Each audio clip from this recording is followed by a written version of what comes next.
Welcome to part three of the series that I'm doing on breathing. In part one, we talked about mouth breathing versus nasal breathing and why you should be nasal breathing as often as you can. Then in part two, we talked about the importance of carbon dioxide and something called the Bohr effect when it comes to trying to maximize oxygen delivery to your brain, to your muscles, and the rest of your organs. In part three, we're going to talk about guidelines for breathing for health and wellness. So this is going to be applicable to anyone and everybody, whether you're an athlete or not, whether you train or not. These guidelines are going to be helpful for improving your health and wellness, decreasing stress and anxiety, and just becoming more efficient with your breathing. In part four, we're going to talk about using your breathing to optimize performance. So that one will be more catered to athletes or those of us who are really interested in trying to maximize our performance. Um, without further ado, we'll get into these guidelines. The first one is to switch to nasal breathing and utilize it as often as possible. So if you watch part one, you'll know why this is so important. If you didn't watch part one, you should go check out part one. The second one is to consider taping your mouth with light paper tape during sleeping to enforce nasal breathing while you sleep.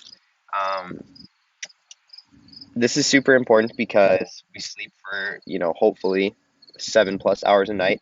And if you're mouth breathing that whole time, that's a large portion of your day that you're not breathing properly. However, I was taping my mouth during sleep for a little while and I was waking up with some crusty ass lips, like just residue from the tape all over my mouth. So I chose not to do that one anymore. It's not a huge issue for me. One way you can tell whether or not you breathe through your mouth during sleep is if you wake up with like a super dry mouth, then you probably breathe through your mouth during your sleep. In which case you might want to consider doing this, but otherwise I would probably advise you to skip this one just because it's not ideal to wake up with the crusty lips. So the next one is to avoid taking deep breaths and sighing throughout the day as much as possible. This really goes back to part two where we talked about when you exhale more carbon dioxide than you need to, uh, less and less oxygen is delivered to your brain, to your muscles. Um, it's just held on to by hemoglobin in our red blood cells. So, um, as much as you can, avoid taking deep breaths and sighing throughout the day as much as possible. Of course, it's going to happen, but just aim to decrease that. The next one is to breathe less overall. So this means both in terms of volume or the size of each breath and frequency, meaning how often you breathe. So you want to make sure that you feel the urge to breathe before you take your next breath. Don't breathe just because. Next, we have breathing through the diaphragm, not the upper chest. Most people have heard about this at this point, but um, basically, our diaphragm was designed to play a big role in our breathing, and our chest wasn't. Our diaphragm is associated with rest, recovery, digestion, um, whereas our chest, when it comes to breathing, is more associated with fight or flight. So unless you want to be super on edge, stressed out all the time, then I would highly encourage you to try to shift most of your breathing to diaphragmatic breathing. A good trick for that is placing one hand on your diaphragm and one hand on your chest, and then seeing which hand moves more when you inhale. If the hand on your chest moves more when you inhale, then you should work on shifting most of that breathing through your diaphragm. Next, we have following your breath throughout the day. So this is going to help you be more aware of your habitual breathing patterns. The first step to changing anything is just becoming aware of what you're doing right now. I also love this tip because um, when you follow your breath, when you feel that air coming in, that air blowing out, that air hunger in between each breath, it kind of brings you into the present moment. And a lot of people, myself included, tend to kind of focus on things that may have happened in the past or go through hypotheticals, what if scenarios that might happen in the future. So it can be really helpful to bring yourself into the present moment by just following your breath. Next, I'm going to go through a couple exercises that are going to help you adhere to these guidelines, and that you can easily use throughout your day. So the first one is called Breathe Light to Breathe Right.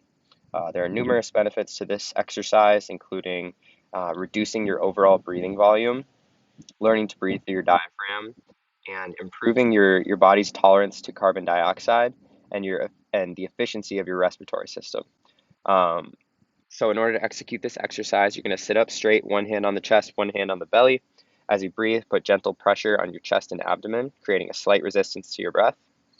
You're going to concentrate on making each inhale smaller, shorter, or both, and you're going to slow down and reduce your breathing movements. You want to make sure that you're creating a tolerable air hunger before taking in that next breath.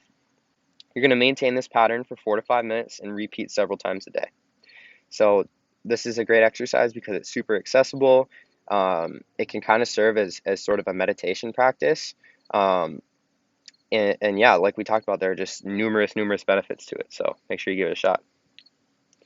Next one is the breathing recovery exercise. So this is most helpful when um, you're in a situation where you are kind of breathing through your mouth, you're breathing too much, too fast. So maybe you're experiencing some anxiety, some panic, having trouble concentrating, overwhelmed by the amount of things you have to do, or maybe you just got done with a super intense workout and you want to try to get your breathing back to where it should be in a rested state. So um, in order to execute this exercise, you're going to exhale through your nose, hold your breath for 2 to 5 seconds, then breathe normally for 10 seconds, and repeat for 3 to 5 minutes. So this one is super easy to execute. Pretty much everybody can hold their breath for 2 to 5 seconds. If you can't, that's an issue. But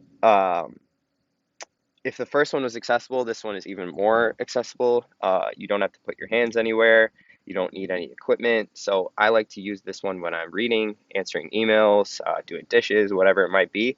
It's a great way to kind of bring meditation into your daily tasks without actually having to set aside extra time to do it. So it's really powerful, easy to execute, and just a great tool. The last one I want to go through for today is called the nose unblocking exercise. So if you habitually breathe through your mouth, your nasal cavity can get really stiff and it becomes more and more difficult to actually breathe through your nose. So if that sounds like you, this is a good exercise for you. This can also be helpful if you're experiencing like cold symptoms, allergies, stuff like that.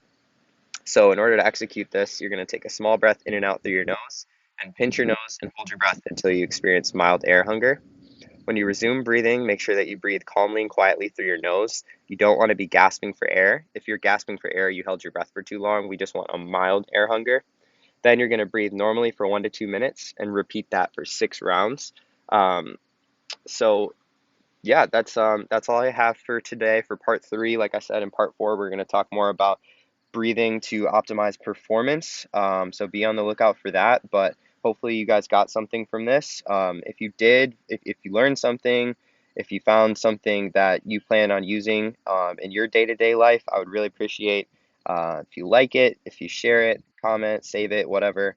That really helps me out. And sometimes I hesitate to do more of this kind of in-depth educational stuff because it typically doesn't do the best, but it's something that I'm passionate about, and I feel like it helps me learn when I have to break it down like this for you guys. And not everybody likes to read and research as much as I do, so hopefully you got something from this, and I appreciate you watching.